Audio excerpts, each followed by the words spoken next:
2007 began with a bang. The 2007 U.S. Figure Skating Championships brought thousands of visitors and millions of dollars into the local economy.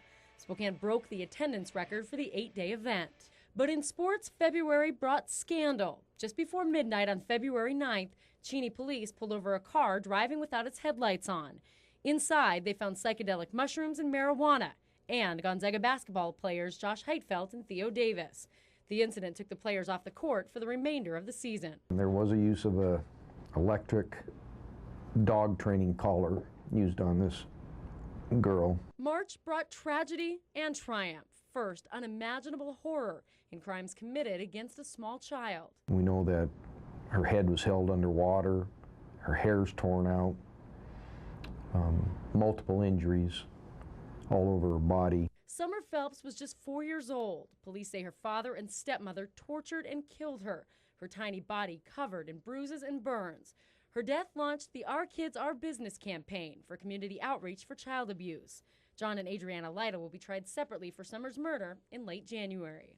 On a much lighter note, March brought basketball fever back to the Inland Northwest.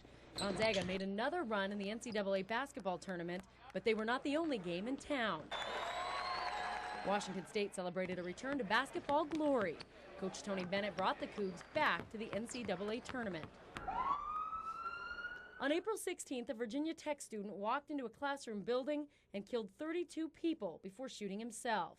In Spokane and on campuses nationwide, university officials evaluated and changed their security measures, hoping to prevent such a tragedy from happening here. But in May, the unthinkable did happen here. He's in the parking lot and he's shooting. She said, "Oh my God! Oh my God! Please hurry." In the dark just before midnight on May 19th, gunshots rang out in Moscow, Idaho. A gunman fired dozens of rounds at the sheriff's dispatch center and in a Presbyterian church. By the time the shots ended, a police officer and church caretaker were dead. So was gunman Jason Hamilton, who police later learned killed his wife hours before the downtown ambush. The small community changed forever. You haven't defeated us, you've made us stronger. July introduced the Spokane 17, a group of young people arrested during a 4th of July picnic at Riverfront Park.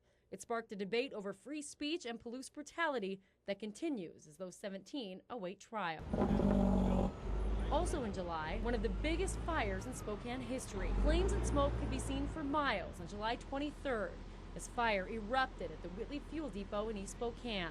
It was intentionally set, and though investigators have a prime suspect, no one has been charged. August brought the biggest story of the year in the Inland Northwest and one of the biggest political stories nationwide. Conservative Idaho Senator Larry Craig was arrested in a Minneapolis airport bathroom 2 months before and charged with lewd conduct.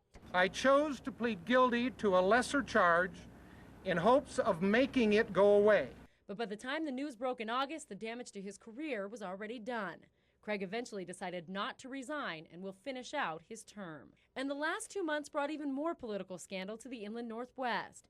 In late October, State Representative Richard Curtis paid a young man for sex in Curtis's Davenport Tower hotel room. Then Curtis called the State Patrol, saying the young man was demanding money in exchange for keeping their affair private. Charges that young man denies. He has completely changed what actually happened and turned it around for his favor. Curtis resigned over the incident, and just weeks ago, prosecutors charged Cody Castagna and several others with extortion. And the end of the year brought the beginning of the end for 2 prolific criminal cases. First, former fugitive Fred Russell was found guilty of vehicular homicide for the deaths of 3 WSU students in 2001. He'll be sentenced later this week. Then convicted killer Joseph Duncan pleaded guilty in federal court to kidnapping Shasta and Dylan Groney in 2005 and killing young Dylan. Duncan faces the death penalty when he's sentenced later this year.